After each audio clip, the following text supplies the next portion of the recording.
صحيح مسلم المجلد الثاني في الصفحة 543. أعزائي التفتوا لي جيدا، الباب 543 كتاب النكاح. التفتوا لي أعزائي، أريد أن أقف كم دقيقة عند كتاب النكاح.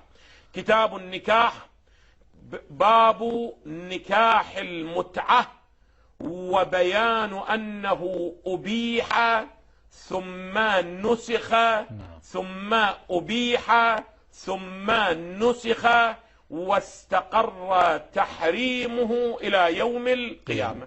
هذا عنوان الباب الذي يذكره صحيح مسلم. سؤال: ماذا يقول المحشي في الحاشية؟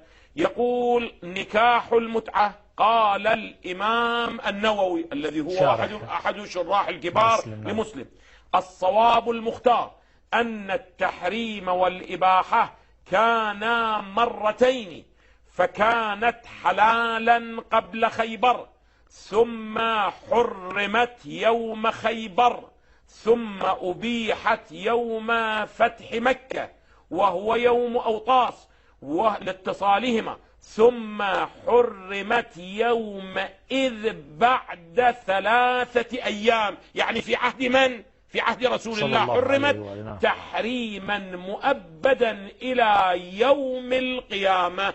إذن هؤلاء يقولون كما يقول الإمام النووي أن التحريم كان ماذا؟ في زمن رسول الله بعد فتح مكة، واستمر التحريم. قال القاضي: واتفق العلماء على أن هذه المتعة كانت نكاحا إلى أجل لا ميراث فيها، وفراقها يحصل بانقضاء الأجل من غير طلاق، ووقع الإجماع بعد ذلك على تحريمها من جميع العلماء إلا ماذا؟ إلا الروافض. جيد جدا. هسه الآن واقعا أنا لست بصددي أنه أثبت أنها محللة الآن أو محرمة، له حديث آخر ولعلي أوفق وأقف عنده من مصادر القول، ولكن أريد أن أقف عند نقاط 3 بودي أن تلتفتوا إليها. النقطة الأولى: اتفقت كلمة علماء المسلمين أن نكاح المتعة شرعت من قبل رسول الله، تشريعا نبويا ثابتا من قبل ماذا؟ رسول الله. النقطة الثانية: أنه رفع هذا التشريع في زمن رسول الله، يعني نسخ من قبله صلى الله عليه وآله أو لم ينسخ.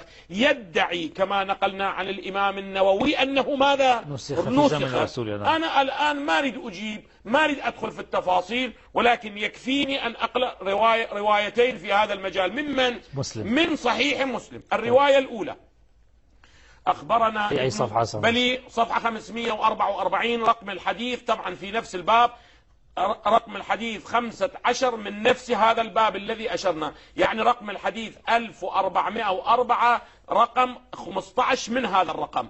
قال: حدثنا وأخبرنا قال عطاء: قدم جابر بن عبد الله معتمرا، فجئناه في منزله فسأله القوم عن أشياء، ثم ذكروا المتعة. هذه مو متعة الحج، هذه متعة ماذا؟ متعة النكاح. أحسنتم، متعة الحج، متعة النساء. كما قال نكاح المتعة، لأنه مسلم يأتي بها في كتاب النكاح. ثم ذكروا المتعة فقال: نعم، استمتعنا على عهد رسول الله صلى الله عليه وآله وأبي بكر وعمر. إذن أين التحريم؟ النسخ الذي قيل. تفتوا لي جيدا. والقائل من هو؟ جابر بن عبد الله، أحد الصحابي الكبير. أحسنتم.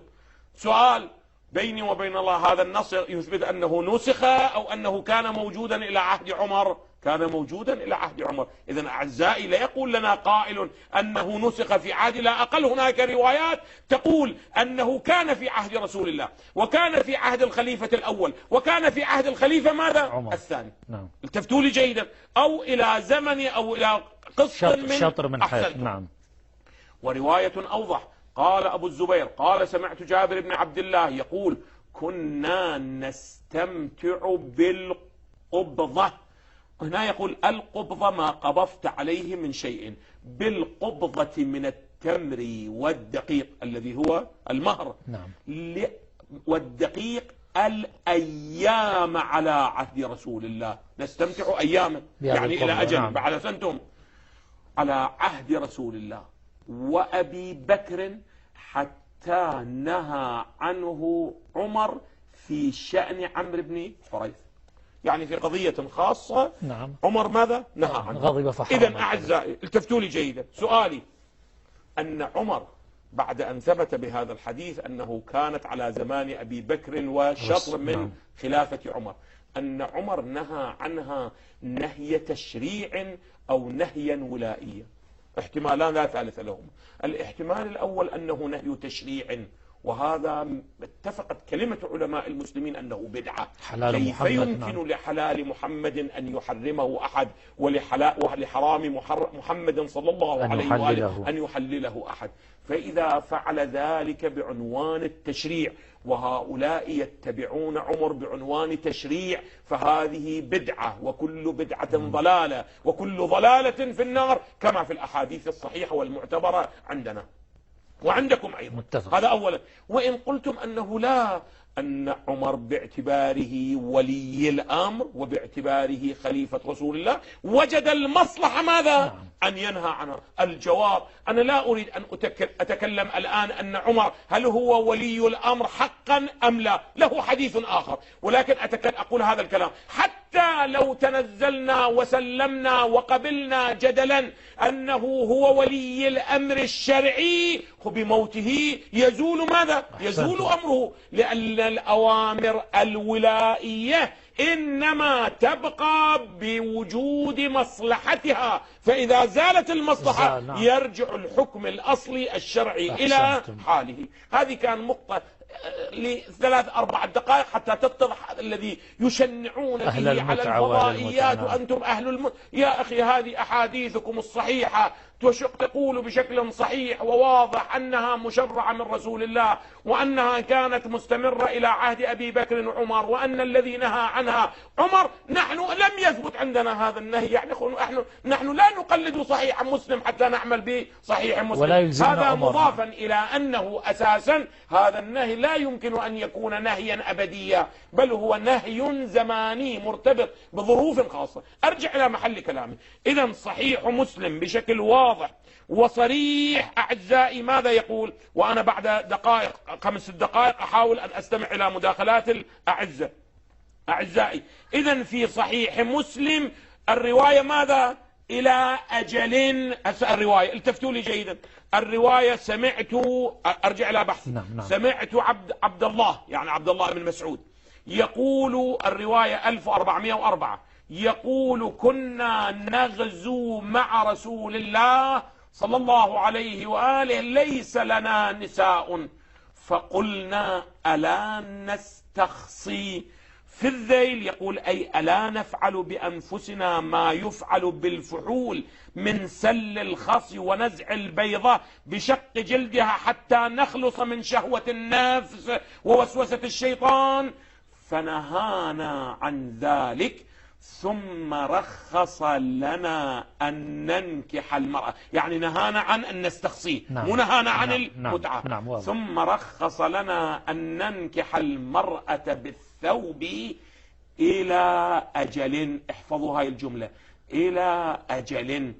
ثم قرأ عبد الله، يا عبد الله بن مسعود اللي قرأ الرواية: يا أيها الذين آمنوا لا تحرموا طيبات ما أحل الله لكم. هذا تعريض بمن؟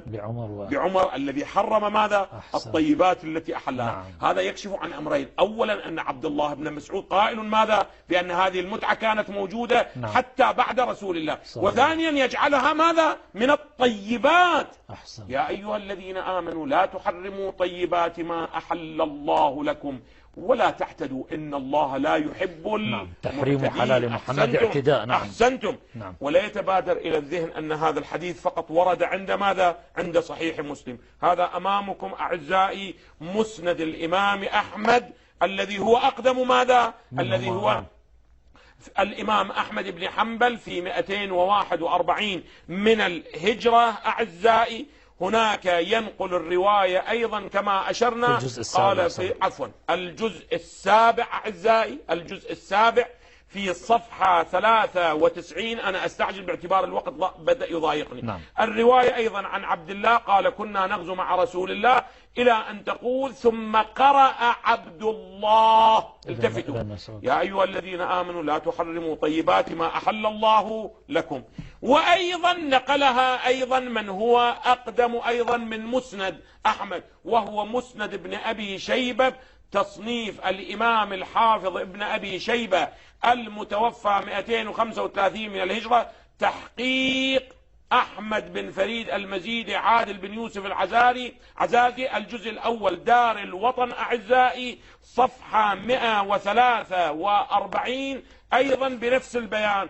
قال فقلنا يا رسول الله ألا نستخصي؟ قال لا. ثم رخص لنا أن ننكح المرأة بالثوب إلى أجل، ثم قرأ عبد الله. وعشرات المصادر